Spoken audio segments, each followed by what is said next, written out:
아도나이. 네, 우리 친구들 반갑습니다. 전도사님이에요. 네, 아도나이. 오늘도 하나님 한 분만이, 예수님 한 분만이, 성령님 한 분만이 우리의 참된 주인 되심을 고백하는 우리 동일교회 모든 초등부 친구들이 되기를 주님의 이름으로 축복하고 사랑합니다. 네, 오늘은 즐거운 주일이에요. 한 주 동안 잘 보냈나요? 전도사님은 텅 비어있는 예배당을 자주 요즘 바라보고 있어요. 여기도 보면 네, 우리 초등부실인데 텅 비어있죠. 그래서 요즘은 전도사님은 이 텅 비어있는 예배당과 초등부실을 바라보면서 참 많은 생각을 하면서 살아가고 있어요. 왜 우리가 이렇게 되었는지, 왜 우리가 함께 모여서 예배할 수 없고, 왜 우리가 모이지 못하는지, 왜 우리가 함께 모여서 예배하지 못하고 찬양할 수 없는지 때로는 눈물이 날 때도 많았고, 어제는 금요 예배를 드리면서 온라인으로 금요 예배를 드리면서 성도님들로 가득 차 있어야 할 그 의자들이 텅텅 비어있는 모습을 보면서 참 마음이 아팠어요. 그러면서 시편 137편 1절에 이런 말씀이 기억이 났어요. 전도사님 읽어줄게요. 우리가 바벨론의 여러 강변 거기에 앉아서 시온을 기억하며 울었도다. 네, 여러분, 이스라엘 백성들, 예전에 이스라엘 백성들은 자신들의 죄와 연약함으로 인해서 나라를 잃어버렸어요. 이스라엘이라는 나라를 바벨론이라는 나라로 인해서 공경을 당하고 이렇게 나라가 없어져 버리는 엄청난 상황에 처해 있게 됐어요. 그래서 그 이스라엘 백성들이 바벨론이라는 나라의 포로로 끌려가서 그 바벨론 강가에 앉아서 시온, 예루살렘을 바라보면서 울었다는 그런 말씀이에요. 우리 친구들, 우리는 지금 예배 자리를 잃었습니다. 우리는 함께 모여서 예배할 수 있는 자리를 잃어버렸고, 함께 모여서 예배드리지 못하는 그런 상황 가운데 살아가고 있어요. 그래서 우리가 할 수 있는 것은 무엇이냐? 이 이스라엘 백성들과 같이 우리가 있는 자리에서 함께 모이지 못한다는 그 사실을 기억하면서 안타까운 마음으로 눈물을 흘리는 거예요. 눈물을 흘리면서 우리가 왜 이렇게 됐는지 슬퍼하고, 그 슬픈 마음을 가지고 하나님 기도하는 그런 마음이 우리에게도 동일하게 필요한 줄 믿습니다.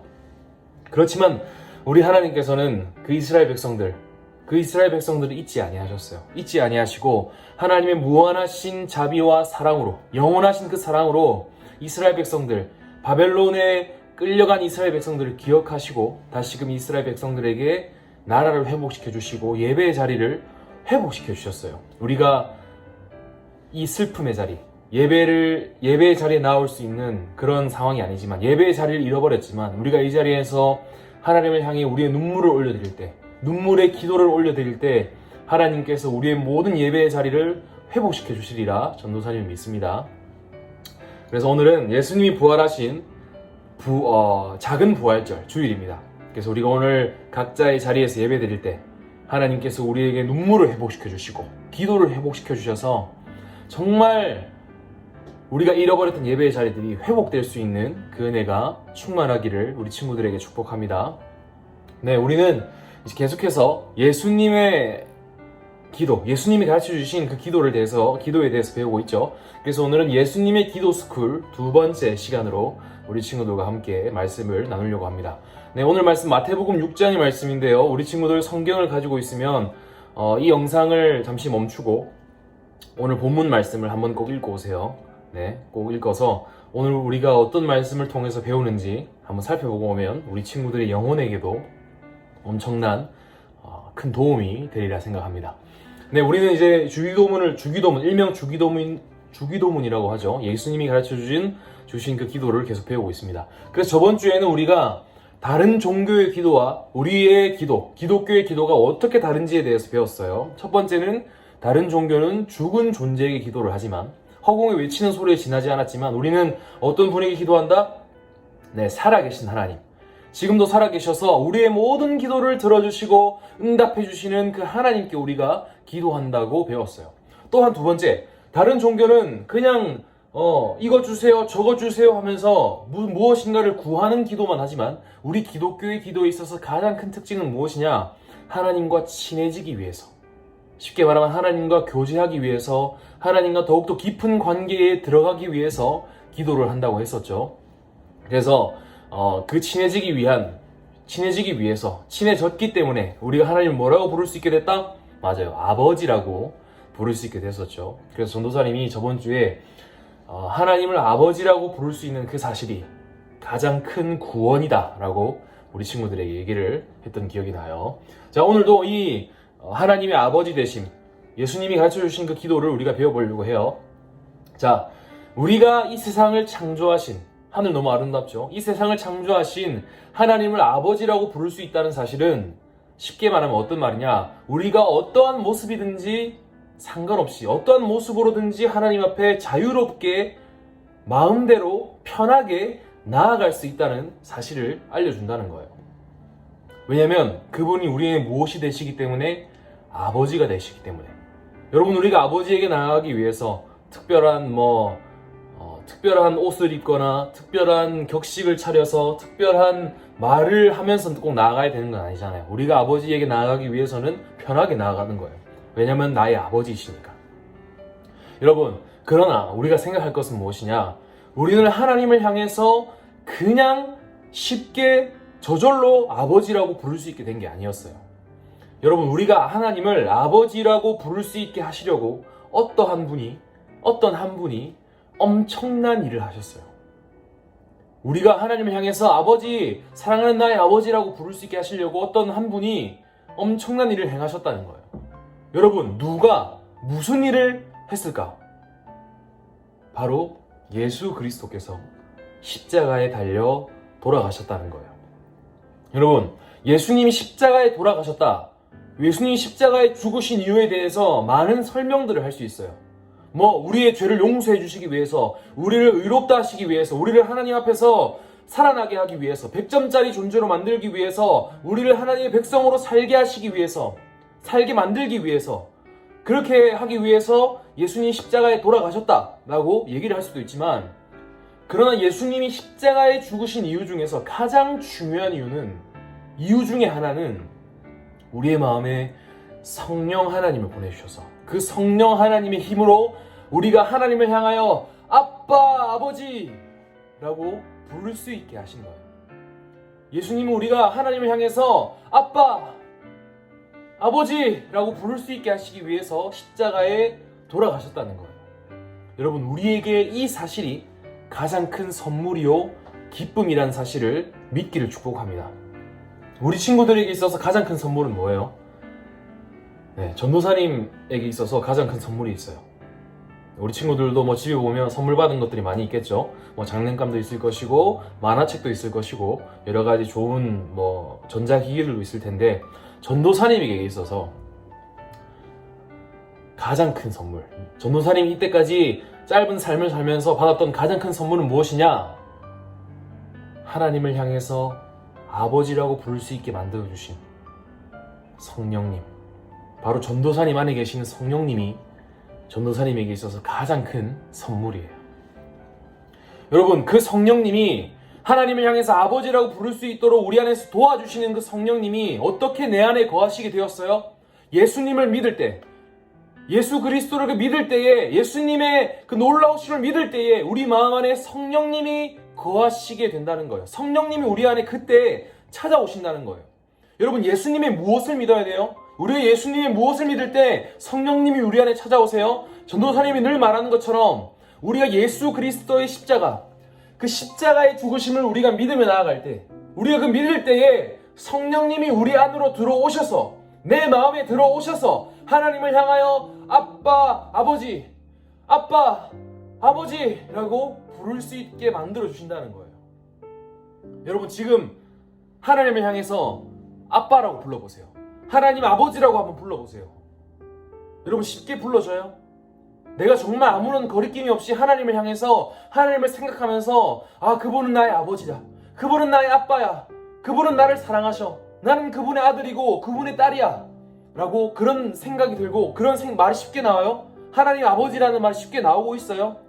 그렇다면 여러분들은 하나님의 영, 성령님을 마음 안에 모시고 있는 사람이에요. 성령님이 가슴 안에, 마음 안에 들어온 존재들이 바로 우리 친구들이라는 사실을 믿길 바랍니다. 여러분 고린도전서 12장 3절 이런 말씀이 나와요. 성령으로 아니하고는 누구든지 예수를 주시라 할 수 없느니라. 성령님이 아니고서는, 성령님의 힘이 아니고서는, 우리 안에 계시는 성령님의 능력이 아니고서는 나를 위해서 십자가에 달리신 예수님을 향하여 나의 주님이요 나의 주인이라고, 나의 유일한 주인이라고 부를 수 없다는 거예요. 여러분, 예수님을 나의 주인, 나의 주님이라고 믿고 부를 수 있는 그 친구만이 하나님을 향해서 나의 아버지라고 부를 수 있다는 거예요. 여러분에게 있어서 예수님은 어떤 분이에요? 우리가 매 주일마다 인사하는 아도나이, 정말 예수님이 나의 주인 되시고 예수님이 나의 주요, 나의 왕이라는 사실을 믿습니까? 그렇게 고백합니까? 그런 친구들이야말로 하나님을 향해서 나의 사랑하는 아버지라고 부를 수 있게 된다는 거예요. 여러분, 만약에 우리 친구들 중에서, 혹시 영상을 보고 있는 우리 친구들 중에서 하나님 아버지라는 말이 잘 나오지 않는 친구들이 있다면 우리에게 믿음을 선물로 달라고, 하나님을 아버지라고 부를 수 있도록 믿음을 더해달라고 기도해야 돼요. 성령님 도와주세요라고 기도하길 바래요. 여러분, 이처럼 하나님을 향해서 아버지라고 부를 수 있는 이 사실이 우리에게 있어서 가장 큰 선물이고 큰 은혜라는 것을 믿기를 축복합니다. 여러분, 이것이 왜 하나님을 향해서 아버지라고 부를 수 있는 것이 왜 큰 선물이에요? 왜 큰 은혜예요? 우리가 아버지라고 부르며 하나님께 기도할 때에 죄로 어지럽혀져 있던 우리의 모든 삶이 회복될 것이기 때문이에요. 그래서 우리에게 가장 좋은 선물이 바로 하나님을 향해 아버지라고 부를 수 있는 선물이에요. 여러분, 집이 더러운 사람이 있어요. 집을 치우지 않고 집을 치울 수 있는 능력도 없고 도구가 없는 사람에게 있어서 가장 큰 선물은 무엇일까? 집을 치울 수 있도록 청소기를 선물로 주는 것이죠. 아니면 빗자루를 선물로 주는 것이 가장 큰 좋은 선물이겠죠. 요즘 무선 청소기가 많이 나오던데, 그런 청소기가 집을 치우고 싶어하는 그런 사람에게 있어서 가장 큰 좋은 선물이라는 거예요. 여러분, 우리가 죄로 인해서 고통받고 고난받고 이 죄를 없애기 위해서 정말 힘들어하고, 그런 이 죄로 인해서 우리의 삶과 영혼이 다 어지럽혀져 있는 우리에게 있어서 가장 필요한 선물, 단 한 가지, 하나님을 향해서 아버지라고 부를 수 있는 그 믿음이에요. 그래서 우리 죄로 어질러져 있는 우리에게 있어서 가장 좋은 선물은 바로 아버지 하나님이라는 것이죠. 이 사실을 믿기를 축복합니다. 여러분, 그래서 우리는 이 하나님을 향해서 날마다 뭐라고 고백해야 되냐? 하나님 아버지라고 고백해야 된다는 거예요. 여러분, 우리 친구들은 한 주 살면서 하나님을 향해서 사랑하는 아버지라고 몇 번을 얘기하나요? 전도사님은 많이 얘기하려고 노력해요. 나의 사랑하는 아버지, 하늘이 참 예뻐요. 아버지, 이것 보세요. 꽃이 오늘 너무 예쁘게 폈어요. 아버지, 오늘 비가 오네요. 비가 오니까 아버지 생각이 더 나는 것 같아요. 아버지, 때로는 제가 죄로 넘어졌어요. 아버지 도와주세요. 용서해주세요. 라고 전도사님은 그렇게 아버지를 자주 찾으며 나아가고 있어요. 우리 친구들도 그렇게 되길 축복합니다. 여러분, 우리는 그래서 이제 날마다 매일마다 하나님을 향해서 아버지라고 부를 수 있어야 돼요. 자, 그런데 우리가 하나님을 향해서 아버지라고 날마다 부르게 되면 우리에게 일어나는 일들이 있어요. 그게 뭘까? 여러분, 생각해 봅시다. 내가 좋아하는 노래가 있어요. 내가 좋아하는 노래가 있는데 그 노래를 노래방이나 아니면 나의 방에서, 아니면 우리 집에서 매일매일 똑같이 반복해서 부르면 어떤 일이 일어날까? 여러분, 내가 좋아하는 만화 주제가, 내가 좋아하는 동료, 내가 좋아하는 가수의 노래를 날마다 부르면 어떤 일이 일어날까? 노래를 잘하게 되죠. 노래를 잘하게 되고 그 노래가 우리의 마음 깊숙이 남게 된다는 거예요. 그래서 우리는 그 노래를 이제 가사를 보지 않고도, 그 노래를 계속 부르기 때문에 가사를 보지 않고도 어디에서든지 그 노래를 부를 수 있고, 심지어는 그 노래를 부르면서 춤까지 출 수 있다는 사실이에요. 우리가 뭘 할 때? 그 노래를 날마다 부를 때요. 여러분, 이것처럼 우리가 하나님을 향해서 날마다 매일마다 하나님 아버지라고 계속해서 부르면 일어나는 한 가지 일이 있어요. 아주 멋진 일이 일어난다는 거예요. 여러분, 그게 뭐예요? 하나님의 이름이 우리의 마음에 남는다는 거예요. 그 하나님의 이름, 우리 마음에 남아있는 그 하나님의 이름으로 우리가 이제 하나님의 이름만 생각해도 춤이 저절로 나오고 노래가 저절로 나오는 그런 삶이 사라진다는 거예요. 또한 하나님을 날마다 아버지라고 부를 때 우리에게 일어나는 놀라운 사실, 내가 어떤 존재인지 깨닫게 되는 거예요. 아, 나는 하나님의 자녀구나. 하나님은 나를 하나님의 자녀로 받아주시고 사랑해 주시는구나 라는 사실을 알 수 있다는 거예요. 언제? 하나님을 날마다 아버지라고 부를 때. 하늘에 있는 나의 사랑하는 아버지, 하나님은 하늘에 계신 분이십니다. 그러나 나는 땅에 있습니다. 그렇지만 나는 하나님을 향해서 아버지라고 부를 수 있는 하나님의 자녀입니다. 하나님의 딸입니다. 하나님의 아들입니다 라고 고백할 수 있다는 거예요. 그래서 우리는 날마다 하나님의 그 놀라운 이름을 아버지라고 부르며 나아가야 된다는 거예요. 여러분, 우리가 날마다 하나님을 향해서 아버지라고 부를 때 아버지의 이름이 우리의 마음 가운데, 하나님 아버지라는 그 이름이 내 마음에 가슴 깊이 새겨져서 내가 하나님의 자녀라는 사실을 날마다 깨닫게 된다는 거예요. 여러분, 내가 하나님의 자녀야, 그런 사실을 날마다 깨달으면 우리가 어떻게 살아가겠어요? 아, 나는 하나님의 자녀구나. 나는 하나님의 자녀이기 때문에 친구들 때려야지. 나는 하나님의 자녀이기 때문에 거짓말 해야지. 나는 하나님의 자녀이기 때문에 나쁜 짓 많이 하면서 살아야지. 이렇게 살까요? 그렇지 않다는 거예요. 여러분, 우리가 하나님의 자녀, 하나님을 향해서 아버지라고 부를 때 내가 하나님의 자녀인 것을 깨닫습니다. 내가 하나님의 자녀라는 것을 날마다 생각하면 우리는 그 하나님의 자녀답게 살아가야 된다는 거예요. 살 수 있게 된다는 거예요.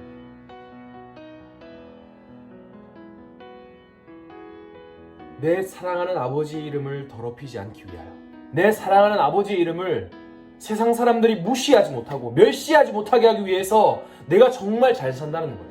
여러분, 옛날에 한 마을에 행실이 바른 아이가 있었고요, 행실이 좋지 못한 아이가 있었어요. 행실이 좋지 못한 아이는 동네를 다니면서 나쁜 짓도 많이 하고 소리도 지르고 나뭇가지도 꺾고 벽에 진흙도 바르고 소리를 지르면서 사람들을 때리고 그렇게 못된 짓들을 많이 했어요. 그런 아이의 행동을 보면서 주변의 마을 사람들이 그 아이를 향해서 뭐라고 얘기할까? 이렇게 얘기하죠. 저 아버지 누구 저거? 저 누구 아들이고 저거? 응? 저 아버지 뭐 하는 사람이고? 이렇게 얘기를 한다는 거예요. 여러분, 행실이 착한 아이, 마을을 다니면서 착한 일을 많이 해요. 불쌍한 사람들을 도와줘요. 자연을 돌보고 어려운 사람들에게 자신의 먹을 걸 나눠주고 그들을 사랑으로 보살펴주고 그들에게 옷을 나눠주고 먹을 걸 나눠주면서 그들에게 사랑한다 얘기해줘요. 여러분, 그런 착한 아이의 모습을 보면서 동네 사람들이 뭐라고 할까? 이렇게 얘기하는 거죠. 야, 저 아이 아버지 누구시냐? 저 아버지 누구? 이렇게 얘기한다는 거예요. 여러분, 같은 말이지만 정말 큰 차이가 느껴져요. 큰 차이가 느껴진다는 거예요. 여러분, 우리는 하나님의 이름을 부르는 자들이에요. 하나님을 향해서 아버지라고 부르는 자들이에요. 하나님의 자녀라고 불리는 자들이에요. 그럼 우리는 어떻게 되냐? 하나님의 자녀에 합당하게 살아가야 된다는 거예요. 우리는 하나님을 아버지라고만 부르면서 하나님의 자녀로서 살아가지 않는 것은 하나님의 이름을 더럽히는 행위예요. 우리 하나님 아버지라는 이름은 하나님의 자녀라는 우리의 삶과 연결이 돼야 된다는 거예요. 하나님을 아버지라고 부를 수 있는 사람들, 하나님의 자녀라고 불리는 자들은 하나님의 아버지의 이름을 위해서 이 세상 가운데에서 하나님의 자녀답게 살아가야 한다는 거예요. 여러분, 그래서 이번 한 주 어떻게 살아가야겠어요? 우리는 하나님을 알아갈수록, 하나님을 아버지라고 부를수록 우리가 하나님의 자녀임을 알아야 돼요. 하나님의 자녀임을 우리가 알았다면 하나님의 자녀답게 이 세상을 살아가야 된다는 거예요. 그래서 우리 친구들, 전도사님 부탁드립니다. 한 주 동안 살 때 하나님을 아버지라고 많이 불러보세요. 아버지라고 부르면서 하나님께 기도하길 바랍니다. 여러분, 하나님을 향해서 아버지라고 부르는 게 힘들어요? 예수님을 향해서 기도하세요. 성령님을 향해서 기도하세요. 십자가를 믿는 믿음을 주십시오. 하나님 도와주세요. 하나님을 아버지라고 부르고 싶습니다. 하나님 도와주세요라고 기도하세요. 우리는 성령님의 능력으로만 하나님을 아버지라고 부를 수 있어요. 그래서 이번 한 주 하나님을 아버지라고 부르는 친구들이 더욱더 많아지길 축복합니다. 여러분들 안에 성령님이 계시다는 그 사실 확신하시길 바랍니다. 또한 우리가 하나님을 아버지라고 날마다 부르면, 날마다 기도하면 어떻게 살아야 돼요? 하나님이 내 아버지시구나. 나는 하나님의 자녀구나. 하나님의 자녀답게 살아가야 한다는 거예요. 하나님을 아버지라고 부를 때마다 우리는 하나님의 자녀답게 살아가야 된다는 거예요. 여러분, 지난 날들 상관없어요. 지난 날들 하나님의 자녀로서 살지 못했던 날들 상관없어요. 하나님 용서해 주세요. 이제부터라도 하나님의 백성답게, 하나님의 자녀답게 살아가야 한다는 거예요. 여러분, 에베소서 보세요. 바울이 에베소 사람들에게 너희들 왜 하나님의 자녀답게 살아가지 못하니? 너희들 옛날 삶을 버리고 이제부터 하나님의 자녀답게 살아가라. 이제부터 하나님의 백성답게 살아가라고 얘기를 하고 있다는 거예요. 여러분, 이제부터, 오늘부터 하나님의 자녀답게 살아가길 축복합니다. 여러분, 하나님의 자녀가 어떻게 살아가야 되는지 십계명에 나와 있어요. 십계명의 말씀대로 살아가도록 노력하길 바랍니다. 여러분, 우리는 하나님의 자녀가 되기 위해서 십계명을 따르는 게 아니에요. 이미 하나님의 자녀가 됐기 때문에 하나님의 자녀로서 살기 위해서 십계명을 따르는 거예요. 또한 우리가 매주 예배 드릴 때마다 하잖아요. 마태복음 22장 37절에서 40절, 하나님의 자녀가 또 어떻게 살아야 될지 나와 있어요. 예수께서 이르시되 내 마음을 다하고 목숨을 다하고 뜻을 다하여 주 너의 하나님을 사랑하라 하셨으니 이것이 크고 첫째 되는 계명이요 둘째도 그와 같으니 내 이웃을 내 자신같이 사랑하라 하셨으니 이 두 계명이 온 율법과 선지자의 강령이니라. 하나님 사랑, 이웃 사랑. 나를 사랑하는 것처럼 하나님을 사랑하고, 나를 사랑하는 것처럼 오히려 그보다 더 우리 이웃을 사랑하고, 부모님을 사랑하고, 주변의 친구들을 사랑할 수 있는 우리 사랑의 친구들이 되기를 주님의 이름으로 축복합니다. 그래서 우리가 이렇게 기도하다 보면 하나님을 깊이 경험할 수 있게 될 거예요. 네. 전도사님이 마지막으로 이야기 하나 들려주고 영상을 마무리하려고 해요. 오늘 좀 영상이 길어졌는데 그래서 끝까지 봐줘서 고마워요. 우리 친구들은 기도하면서 경험했던 하나님이 있나요? 네, 전도사님은 참 마음이 힘들고 답답할 때가 있었어요. 집도 참 경제적으로 어려울 때가 있었고 몸에 있는 질병들, 가족의 그런 여러 어려움들이 전도사님에게 다가왔을 때 정말 마음이 힘들고, 그냥 기도실에 들어가서 앉으면 아버지라고 부르면 그냥 눈물이 나올 때가 많았어요. 그래서 1시간 동안 그냥 어떻게 기도해야 할지도 몰라서 그냥 1시간 동안 성경책을 펴놓고 하나님을 향해서 아버지, 아버지라고 수천 번, 수백 번, 수천 번 불렀을 때가 있었어요. 아버지의 이름을 1번 부르고, 아버지의 이름을 2번 부르고, 아버지의 이름을 10번 부르고, 100번 부르고, 500번 부르고, 1000번을 그렇게 불렀어요. 그러나 나의 사랑하는 아버지께서는 전도사님의 그런 부름에 한마디도 외면하지 않으시고 1000번 부를 때마다 전부 대답해 주셨어요. 그래, 사랑하는 아들아. 그래, 사랑하는 나의 아들아. 그래, 내가 여기 있다. 내가 너와 함께하고 있다. 많이 힘들지, 많이 어렵지. 그러나 내가 너와 여전히 함께하고 있다는 사실을 기억하길 바란다. 나를 향해서 더 아버지라고 불러보려. 나를 향해서 더 아버지라고 말해보려. 여러분, 그렇게 아버지라고 하나님을 불렀을 때 전도사님 안에 새로운 힘이 솟아나는 걸 경험했어요. 여러분, 우리가 믿는 하나님, 아버지라고 부를 수 있는 분이에요. 그 아버지를 향해서 1000번을 아버지라고 불러도 우리의 사랑하는 아버지께서는 1000번을 우리에게 똑같이 대답해 주세요. 그래, 사랑하는 나의 아들아. 불렀냐? 사랑하는 나의 딸아. 왜 그러니? 내 도움이 필요하니? 나를 부르는 이유가 뭐니? 말해보렴. 다 털어놔보렴. 그렇게 얘기하신다는 거예요. 여러분, 아버지라고만 불러도 우리에게 사랑을 베푸시는 하나님, 그 하나님이 우리 아버지 되세요. 이번 한 주 살아갈 때 그 아버지의 크신 사랑을 경험하며 살아가길 축복합니다. 그래서 아버지의 사랑을 찬양하는 노래, 그런 찬양들 많이 들어보시고, 특별히 이번 한 주 1000번을 불러도라는 찬양을 한번 들어보면서 살아갔으면 좋겠어요. 전도사님 참 좋아하는 찬양인데 그 찬양으로 승리하시고 아버지의 사랑을 깊이 경험하는 우리 친구들이 되기를 주님의 이름으로 축복합니다.